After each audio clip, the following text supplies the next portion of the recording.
یہاں جو حکومت بنی اس کا نام یہودیہ تھا۔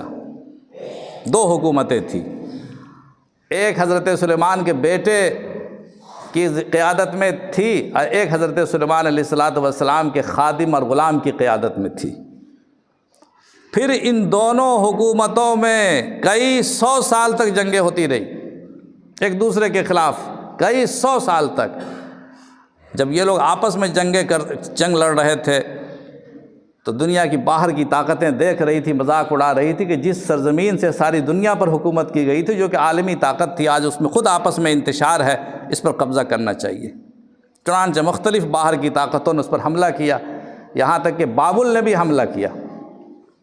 بابل کی سرزمین، ہم نام سنتے ہیں بابل، اب وہ سب خواب و خیال افسانوں کی بات ہو گئی، مگر اس وقت بابل کی طاقت بہت بڑی طاقت تھی۔